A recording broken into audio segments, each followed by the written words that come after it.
कुरुक्षेत्र के लोकनायक जयप्रकाश नागरिक अस्पताल के डॉक्टरों और पैरामेडिकल स्टाफ को आज भाजपा नेत्री एवं पूर्व सांसद प्रोफेसर कैलाशु सैनी ने सम्मानित किया।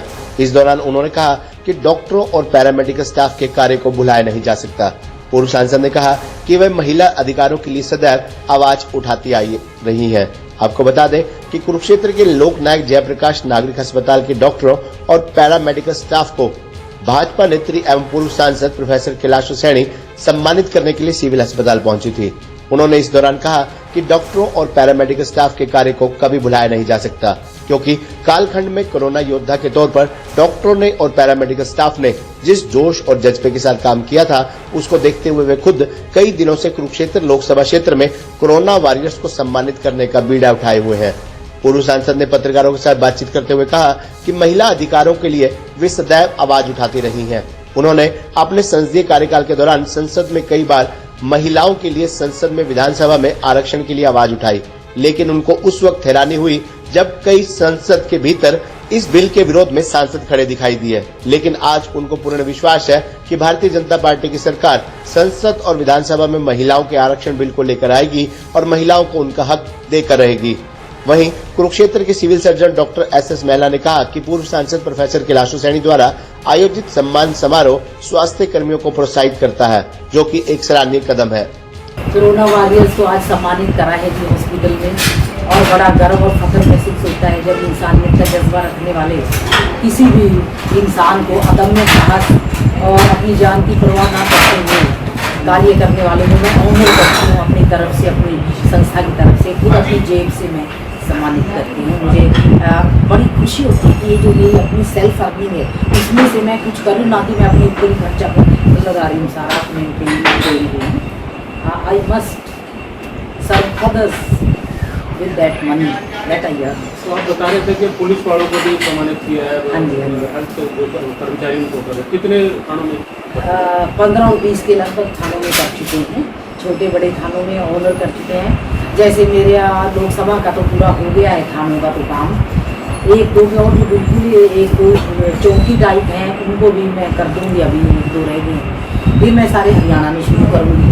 ये है कि हरियाणा में एक मैसेज आए, पुलिस पब्लिक का तालमेल बने, ताकि लोग पुलिस से अनर्गल ना डरें और ये भी ना समझें कि इनके अंदर भावना या सेंटिमेंट नहीं होते, क्योंकि होते हैं। After all they are an human being first of all, वो भी एक इंसान है। ये ठीक है, ड्यूटी के प्रति कई बार सख्त होना पड़ जाता है, और कोई एक तारतम्य बन जाएगा ना, तो फिर ये सख्ती भी दूर हो जाएगी। खुद ही एक ऐसा पारिवारिक एटमोसफेयर दोनों में क्रिएट हो, पब्लिक में और पुलिस में, तभी हमारा देश ज़्यादा प्रोग्रेस करेगा। क्योंकि अभी भी एक गैप सा है, जैसा मैं महसूस करती हूँ। क्या कहेंगे राजनीति की मैडम बात की जाए तो राजनीति में क्या कुछ आपका चुनाव, अगर बीजेपी आपको यहाँ से देखती है? उपचुनाव तो नहीं, बीजेपी आगे तो चुनाव ही हो रहा है फाइनल लोकसभा का। हाँ, अगर देती है तो देखो मैं अपने आप को बहुत ज़्यादा प्रूव करके दिखाऊंगी, और जो मेरा थोड़ा बहुत गैप टाइम का आया है उसको सारे को ब्याज समेत मैं काम करूँगी। क्योंकि इस दौरान मैं उधर एमएलए के एरिए में सक्रिय रही, और चलो थोड़ा बहुत वोट से इधर उधर हो गया, कोई बात नहीं। It doesn't matter for me, मेरे लिए काम करना, तो काम के लिए तो मैं सदा ही आगे रही और लगातार फील्ड में बने रही। आप देखो कभी मेरा इतना सारा, आप फील्ड में जाके पता भी करोगे, इतना प्रेम प्यार लोगों में आज भी बना हुआ है, एक विश्वास है कि कहीं ना कहीं मैं लगी रही, उनके बीच जाती रही। महिला के अधिकारों के लिए आप संसद में भी आप लड़े हैं?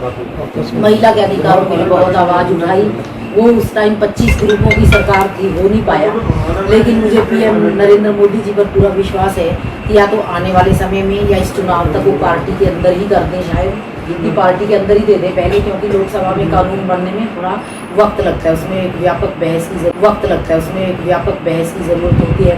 सभी दलों की एक कंसेंसस बनने पर जब बात आती है तो उसमें टाइम बहुत निकल जाता है। तो मेरा ख्याल है अगली बार मोदी जी कर देंगे विधानसभाओं और संसद में। हमारी पार्टी ने पंचायती राज में तो करा है, उसके बड़े सार्थक परिणाम आए हैं। एजुकेशन भी शर्त होनी चाहिए लोकसभा और विधानसभा में भी, क्योंकि शिक्षा के बगैर हम वो डिसीजन नहीं ले सकते जो एक शिक्षित महिला या पुरुष पार्लियामेंट के अंदर ले सकता है। उसको बहुत ज़्यादा पार्लियामेंट में कुछ ऐसे लोग भी हैं जो ये चाहते नहीं कि बिल पास हो जाए। हाँ, ऐसे बहुत लोग हैं। मेरे कार्यकाल में भी काफ़ी लोगों ने महिला बिल का विरोध करा, और खूब जोर से ताकत के साथ कानून मंत्री के हाथों से वो बिल छीन करके फाड़ दिया, छोटे छोटे टुकड़े कर दिए पार्लियामेंट के अंदर ही। जैसे महिला जाति का इतना बड़ा अपमान, मैंने तो सोचा द्रौपदी का चीरहरण तो वहाँ हुआ था कुरुक्षेत्र में, और ये तो यहाँ पार्लियामेंट के अंदर ही कर रहे हैं। देश की सबसे बड़ी, जैसे महिलाओं का वस्त्र हरण कर दिया वो फाड़ दिया ना, तो ऐसा ही था कुछ।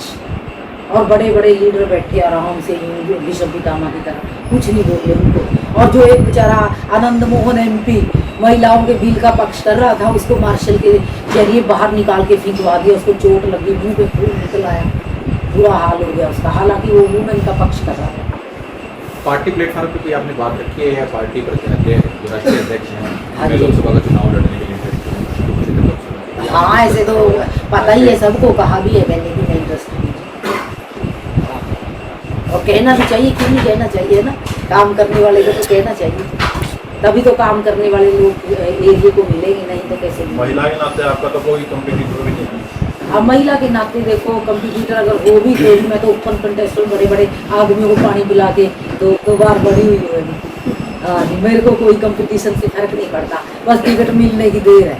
कंपटीशन तो मैं बेटर फाइट कर सकती हूँ।